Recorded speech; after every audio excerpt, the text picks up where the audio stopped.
Bonjour à tous, on se retrouve aujourd'hui pour une nouvelle vidéo. Aujourd'hui, je voulais aborder donc un nouveau thème, le yoga peut-il soigner? Donc je vous retrouve tout de suite pour aborder ce thème.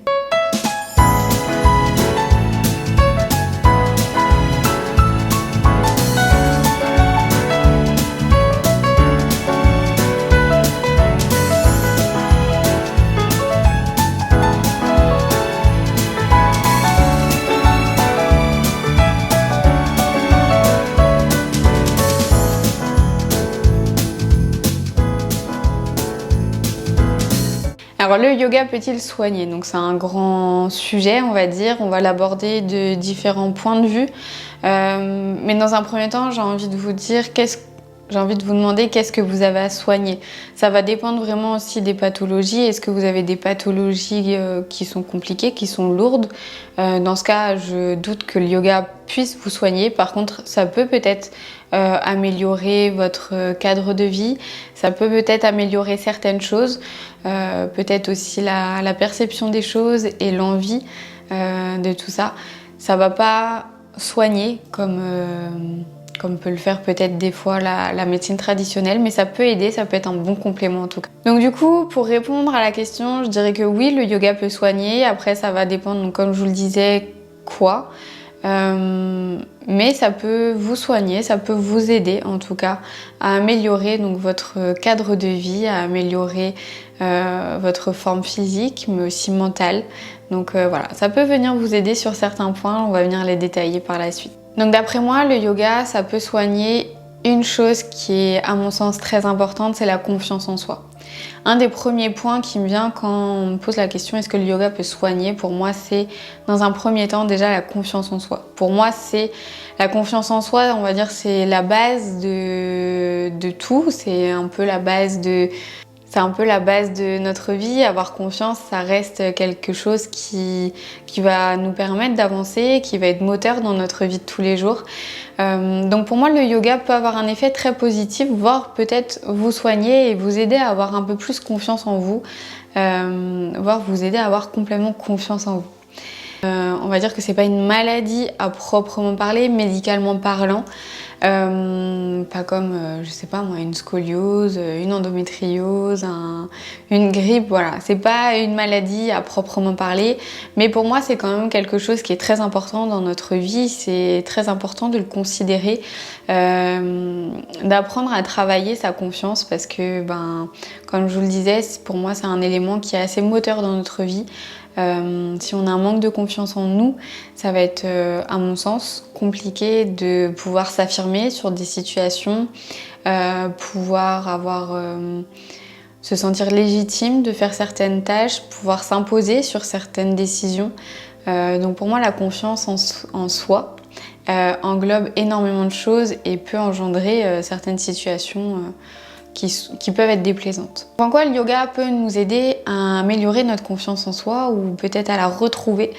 Pour moi, ça va passer d'abord par le fait de se reconnecter à son corps, le fait d'apprendre à mieux connaître notre corps, à mieux connaître son fonctionnement, à mieux se recentrer et à mieux connaître également sa respiration, son esprit.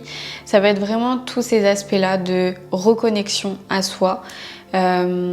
Et dans la pratique ensuite du yoga, une fois qu'on est bien reconnecté à son corps, on va pouvoir donc permettre à notre corps de faire certaines postures. Si on a un manque de confiance, on va se dire, si on voit les postures en amont, on va se dire « Ah mais moi j'y arriverai jamais, c'est impossible, je suis pas souple ». Ça j'entends beaucoup, je suis pas souple, ou alors je suis pas assez musclée, je suis pas assez ceci, je suis pas assez cela. Et j'ai envie de dire, mais tant qu'on n'a pas essayé, on peut pas savoir. Déjà dans un premier temps, essayez. Peut-être que la première fois, vous n'y arriverez pas ou peut-être pas suffisamment correctement, mais c'est pas grave, faut pas lâcher l'affaire, faut toujours continuer. C'est pas en une fois qu'on arrive à faire toutes les choses. Lorsqu'on était enfant, lorsqu'on était bébé, on n'a pas su marcher du premier coup, on a réessayé tout le temps, jusqu'à réussir à marcher. Pareil, pour apprendre à manger, pour apprendre à couper ses aliments, à faire ses lacets. Voilà, c'est depuis toujours, depuis qu'on est né, depuis qu'on est bébé, on apprend à faire des choses, on n'y arrive jamais du premier coup, il faut toujours retester. On a toujours plusieurs phases. Après, on aura des facilités sur certaines choses et d'autres un peu moins. Des enfants auront des facilités à marcher plus vite, d'autres à manger, à savoir manger plus vite tout seul. Voilà, c'est chacun en fonction de ses aptitudes, fait à sa manière, fait à son rythme, et il n'y a pas de rythme idéal, on va dire, pour apprendre à faire certaines choses. Donc pour moi, le yoga va vraiment nous aider donc, à se reconnecter à nous-mêmes, apprendre à notre corps qu'on peut faire ça, apprendre à notre esprit, rééduquer notre esprit que oui, on peut faire tel truc, oui, on peut faire telle posture, oui, on est capable de faire ça. Et essayer d'enlever de sa tête de toute façon, j'y arriverai jamais, je suis nulle, je suis pas assez souple, je suis pas assez musclée, je suis pas ceci, je suis pas assez cela. On met tout ça de côté, on essaye, on réessaye à nouveau. Et au bout d'un moment, de toute façon, on y arrivera. Donc pour moi, tous ces éléments, donc de apprendre à connaître son corps, apprendre à se reconnecter à son corps, à son esprit, à sa respiration, tous ces éléments-là vont vous permettre et vont permettre aux personnes de retrouver une certaine confiance en eux, peut-être pas totale, mais du moins un petit peu plus. Et pourquoi ?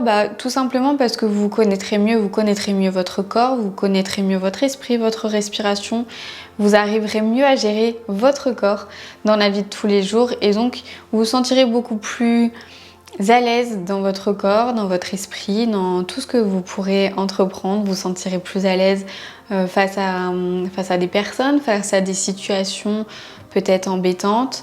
Voilà, vous vous sentirez beaucoup mieux. Parce que vous vous connaîtrez mieux, parce que vous connaîtrez mieux votre corps, parce que voilà, vous aurez tous ces paramètres-là. Vous gérerez tous ces paramètres-là. C'est-à-dire que une personne qui n'a pas confiance en elle, c'est parce qu'elle n'a pas confiance, par exemple, en son corps. Elle n'a pas confiance en ses capacités, dans les capacités de notre corps à nous amener dans une situation ou dans une posture.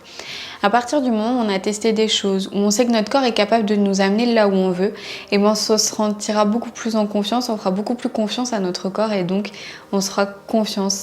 Donc pour moi, ça c'était un des premiers points sur lesquels le yoga peut vraiment aider à soigner ce manque de confiance en soi. Pour moi, c'est quelque chose qui est vraiment on va dire primordial dans la vie de tous les jours pour avancer, pour s'imposer, pour imposer ses idées, ses valeurs, ce qu'on a envie, ce qu'on n'a pas envie, et savoir dire non, tout simplement. Ou savoir dire oui lorsqu'on a envie de dire oui, mais souvent on a tendance à avoir plus de mal à dire non, donc c'est savoir s'imposer et savoir dire non lorsqu'on n'a vraiment pas envie de quelque chose.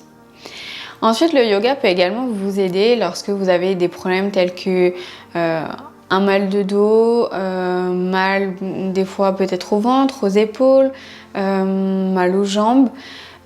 On va prendre l'exemple du dos parce que majoritairement les personnes ont mal au dos. Donc pour moi c'est un exemple qui est assez parlant, qui peut toucher à peu près tout le monde. Donc comment le yoga peut vous soigner sur vos maux de dos ou alors du moins les améliorer? Parce que encore une fois, je dis pas que le yoga va complètement vous soigner, mais il peut déjà améliorer donc votre vie, votre cadre de vie et améliorer des situations qui actuellement peut-être sont gênantes pour vous, vous dérangent ou vous gênent dans certaines situations. Ça va venir vous aider. Puisque donc quand par exemple vous avez mal au dos, je prends cet exemple-là, lorsque vous avez mal au dos, vous allez avoir des petits signaux avant vraiment d'avoir mal, d'être coincé. Vous allez avoir des petits signaux, votre corps il va vous dire « Eh oh, là j'ai mal, là je suis pas très bien ». Donc ça va être important d'apprendre à reconnaître ces petits signaux, d'apprendre à les identifier et à se dire « Ok, là mon corps il est en train de me dire « Attention, j'ai mal ». Il va être temps de faire une petite pause. Donc ça va être important d'accueillir ces émotions, d'accueillir cette sensation, ces nouvelles sensations, ces nouveaux petits signaux et donc de se mettre en pause. Je dis pas de se mettre en pause complètement, mais du moins essayer de ralentir, de se dire ok, là mon corps il commence peut-être à être fatigué, ça commence à tirer un petit peu. Ça veut dire que là j'ai besoin de me reposer, j'ai besoin de prendre un petit peu plus de temps pour moi, de temps calme, et pas d'être toujours en train de surmener sans cesse son corps, son esprit, parce que c'est le meilleur moyen pour arriver à un moment où on se dit là je peux plus, il me faut une pause, et où on a envie de tout plaquer. Donc le yoga va vous permettre d'apprendre à mieux connaître ces signaux, à mieux les reconnaître, à mieux les identifier et donc à mieux les prendre en compte. Et ça va donc venir soulager dans un premier temps vos douleurs parce que vous vous arrêterez suffisamment tôt pour pas aggraver les choses. Mais le yoga va également vous aider parce que donc au-delà de reconnaître les signaux, la pratique du yoga va vous permettre de travailler la force mais également la souplesse.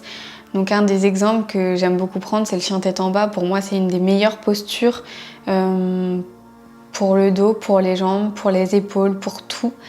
Pour moi, si je devais conseiller un seul exercice, une seule posture de yoga, pour moi, c'est vraiment le chien tête en bas. Pour moi, c'est une posture qui est vraiment la plus complète qu'il y ait. Parce que quand vous êtes en chien tête en bas, donc pour ceux qui ne le savent pas, pour ceux qui ne savent pas ce que c'est la posture du chien tête en bas, donc c'est quand vous avez les mains au sol, les pieds au sol et vous avez donc le bassin en l'air. Donc vous êtes ici en forme de V. Et pour moi, c'est une des postures qui est vraiment la plus complète en termes de force et de souplesse. Je m'explique. Lorsque vous êtes en chien tête en bas, donc vous avez les mains au sol. Les mains, vous avez les bras tendus. Et vous allez essayer de relâcher ici les épaules. Ça va venir travailler donc la force des bras, la force de vos épaules, tout en essayant de les détendre et de les relâcher. Donc ça va venir au niveau des bras, travailler la force, la souplesse. Au niveau de votre dos, le principal dans la posture du chien tête en bas, sans parler des jambes, c'est d'avoir le dos le plus droit possible. Donc c'est-à-dire que vous avez essayé d'amener votre dos vraiment à la verticale, enfin plus ou moins, on va dire comme un toboggan. Et donc ça va être d'avoir vraiment ce dos le plus droit possible.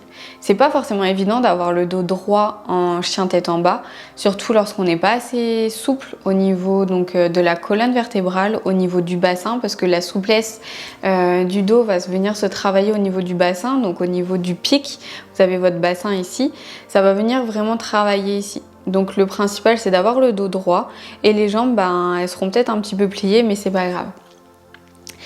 Et donc la souplesse, elle va venir se travailler ici au niveau du bassin. Au niveau du bassin, au niveau des hanches et ensuite au niveau des jambes. Et donc vous allez donc travailler la force au niveau des bras, des épaules, mais la souplesse au niveau du dos, la souplesse au niveau du bassin, des hanches. Et vous allez également travailler la souplesse au niveau des jambes et la force au niveau des jambes, parce que bien sûr, il faut équilibrer son poids entre ses deux mains et ses deux pieds. Parce que si vous mettez que la force sur les mains, vous allez trop vite vous fatiguer. Il faut vraiment essayer de trouver le juste milieu pour avoir autant de force à l'avant, autant de force à l'arrière. Donc autant de force sur les mains, autant de force sur les pieds. Et donc moi, ce que je conseille, ce que je préfère que mes élèves fassent lorsque je donne un cours et lorsqu'on fait la posture du chien tête en bas, je préfère que les personnes aient leur dos le plus droit possible. Et une fois qu'elles ont leur dos droit, elles essayent de tendre les jambes. Si elles n'arrivent pas à tendre les jambes, qu'elles ont besoin de plier les jambes, et on plie les jambes, il n'y a aucun problème. Même moi, des fois, le matin, quand je pratique, mon corps il est complètement verrouillé. Quand ça fait même pas 5 minutes que je suis levée et que je suis déjà sur mon tapis, forcément, je peux pas tendre mes jambes parce que mon corps, c'est pas un chewing-gum. Il a besoin de se réveiller tout doucement et c'est au fur et à mesure, quand je le mets en mouvement, que là, mes jambes arrivent à se tendre. Mais je vous rassure, mes jambes ne se tendent pas non plus tout de suite, dès que je me réveille. Donc je préfère qu'on ait les bras tendus, les jambes pliées et que petit à petit on vienne travailler en venant tendre une jambe après l'autre et venir après peut-être tendre les deux jambes. Et puis après au fur et à mesure on va sentir nos talons se rapprocher du sol. Si nos talons pareil ne touchent pas le sol, c'est pas grave, on reste le plus important avec le dos droit et au fur et à mesure vous verrez que plus vous allez faire cette posture assez régulièrement et plus vous verrez que votre souplesse au niveau des jambes va venir de plus en plus rapidement, c'est-à-dire que vos jambes vont venir se tendre avec beaucoup plus de facilité plus rapidement. Donc pour moi, le chien tête en bas est vraiment une posture la plus complète possible parce qu'on travaille la force mais également la souplesse en même temps. Et pour moi, il n'y a rien de tel que de travailler ça pour n'importe quel mot pour vos maux d'épaule, pour vos maux de bras, pour vos maux de dos, pour vos maux de hanches, de jambes. Cette posture peut vous aider réellement.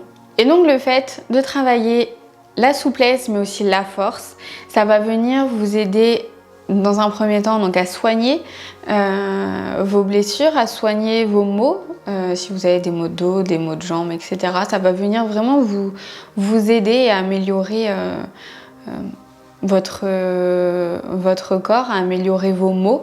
Mais ça va venir également réduire les potentiels futurs maux que vous pourriez avoir parce que vous allez aller travailler la souplesse et la force et pour moi vraiment c'est le meilleur moyen pour réduire toutes les petites douleurs qu'on peut ressentir au quotidien. Donc pour moi le yoga peut vous aider à vous soigner, peut soigner certaines choses si c'est pas des maux ou des maladies qui sont vraiment très ancrées. Par contre attention tout de même parce que ça fait pas tout. Des fois faire du yoga ça va être bien, par contre si vous avez vraiment un gros blocage au niveau du dos, une séance chez le kiné ou chez un ostéopathe ou une réflexologue ou voilà, une autre pratique peut également venir en complément pour venir vous aider. J'ai tendance à dire que le yoga est un bon complément aux autres médecines comme comme je vous disais le kiné, l'ostéopathie, la réflexologie parce que le yoga peut pas tout régler. De toute façon, c'est pas une médecine le yoga comme peuvent être les autres pratiques. Le yoga n'est vraiment pas une médecine, donc ça peut vous accompagner, ça peut vous aider, ça peut être un très bon complément. Par contre, ça ne fait pas tout, donc n'hésitez pas à aller consulter d'autres spécialistes pour vraiment essayer de défaire les problèmes que vous avez éventuellement.